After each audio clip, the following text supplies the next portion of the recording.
Welcome back. Panelists here. Eddie Glaude Jr. of Princeton University. Kristen Soltis-Anderson. She's a Republican pollster, also a columnist for the Washington Examiner.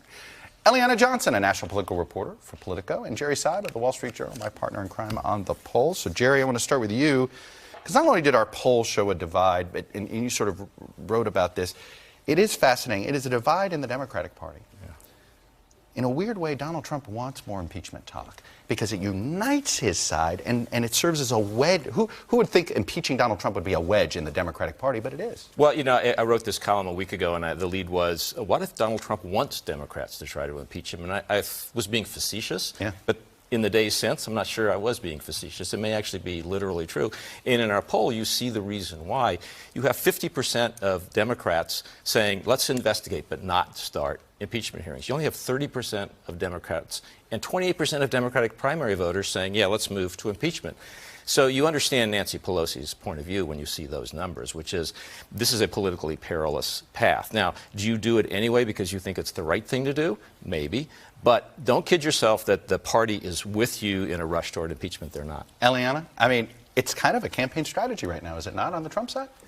Oh, absolutely. Donald Trump is out on the campaign trail saying Democrats are obsessed with investigating him. And even though he was cleared by the Mueller report, they continue to go down this rabbit hole. And I think it's an effective message for him on the campaign trail. Trump simply does the best when he's campaigning directly in opposition to somebody or something. That's why you see him homing in on the investigation theme and homing in on Joe Biden among a host of Democratic candidates. He did this with Little Marco and Lion Ted, and he's now doing this with the investigations. He needs an opponent. That was the whole strategy behind the witch hunt. And now, if Democrats move toward impeachment, I think he'll do it pretty effectively with that.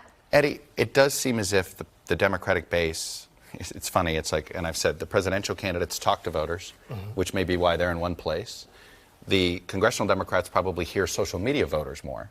And social media Democrats are in another place. What do? They uphold their constitutional responsibility. Okay, what is that? That is, they have to assert the role and responsibility of the Congress for oversight. They have to. Listen, we have to make a distinction between the bad actor that is Donald Trump and an argument that we have been facing since Nixon about a unitary executive. There are actors in this current drama that are in some ways the children of many of those folks who participated in the Nixon era. So Bill Barr is a protege of Dick Cheney. We saw the argument in 1992 with regards to Iran-Contra. We know that there's been an argument about unconstrained executive power. Congress, if they let this go, and I made this critique with Barack Obama and all of his executive orders and the like, if they let this go, the basic structure of our constitutional framework, right, will collapse in some ways. And so I think it's important that they walk and chew gum at the same time. They got to uphold their oath. Kristen, where are the constitutional conservatives anymore? And I say this, who were screaming about executive overreach. Well, you heard a couple of them speak out during the national emergency at the conclusion of the shutdown. But I think at the moment there's a desire to just see the country move on. And clearly voters are not moving in their opinion of the president based on anything that's going on Capitol Hill. What you had this week were it was Congress sort of pressing Bill Barr on the fact that Robert Mueller gave him a C on his book report. And it's the sort of thing that I think most voters are just not changing their opinion of the president or his administration about. I want to move to the president almost mocking the Mueller report with Vladimir Putin. I mean, I don't know how you do that. And what's interesting, Eliana, I want to put up a poll number here, is how effective it's been about the concern. We asked about concern about future election interference. And overall, as you see, a majority of the country not that worried about it, 45% worried. But watch the partisan splits here. Among Democrats, 2-1, essentially worried to not worried about election interference. And among Republicans, nearly 4-1, not worried to worried. The president has convinced the Republican base that either what Russia did was okay or that Russia didn't do it. Well, I think the emphasis has been on collusion. And that was probably a mistake. I think that the emphasis in the political discussion should have been on the fact that our election was hacked. Now, some people were, of course, talking about that, but what we've heard over and over again was talk about the Trump campaign's collusion. And I think now, in the president's conversation with Vladimir Putin, it's very clear that he wants to use the Mueller report as cover to pursue what he's long wanted to do. He talked about this on the 26th campaign, to reframe our relationship with Russia. And he wants to have a good relationship with Putin. He's doing the same thing with North Korea, but he was stymied in his ability to do this with Russia because of the Mueller investigation, and expressed frustration about that. Now, with Russia, there's a particular problem because of their interference in Venezuela, and that goes directly against what we're trying to do there. The president is pretending, though, that there's nothing to see there. Absolutely, and that's a real problem. But look, I think what the president has done is define concern about Russian interference in the election with an attempt to undermine the legitimacy of his victory in 2016. And that's what Republicans are essentially buying into.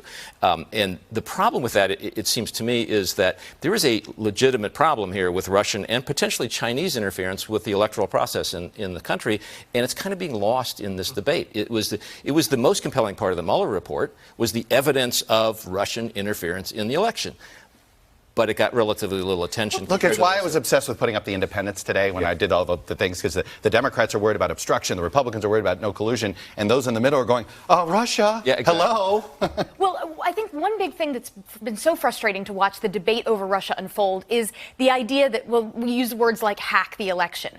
But voting machines weren't hacked. When it really comes down to is the idea that voters are being told you were brainwashed. And that's why you see those partisan divides, because you have a lot of Republican voters that are being told you didn't really want to vote for Donald Trump. You only voted for Donald Trump because Putin put something on Facebook that brainwashed you. And have you ever tried to win an argument with someone by starting it with you were brainwashed? No wonder there's a party divide. There was something that happened in Florida. It might not have been hacking, but something happened in Florida. Both Florida and Illinois we certainly got penetration, right. but you're right, not the we machines. Absolutely But I think need it's more security on that front. I think it's important that there's a question around the legitimacy of Donald Trump's presidency.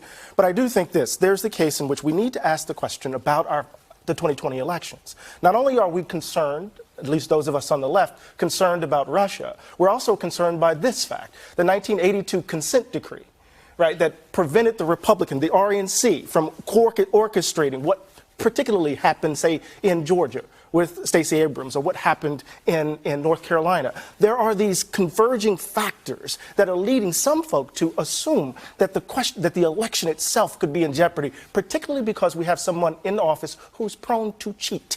The president did, by the way, get a lot of help from a talking point thanks to a New York Times story. We put up the headline, FBI sent investigator posing as assistant to meet with Trump aide in 2016. You know, Jerry, when you go through this, it was amazing that the one FBI informant actually attended White House meetings. I mean, talk about reinforcing a paranoia that the president has been trying to express for quite some time. Well, is it paranoia or not? I mean, that's what we'll figure out. But there is a kind of, we have moved into a new phase here, which is investigate the investigators. Mm-hmm. You know, and I think the president and his people hit a fork in the road with the Mueller report. They could have just said, we've been vindicated, we're moving on. Yeah. And let's talk about the economy, by the way. You know, 263,000 jobs created.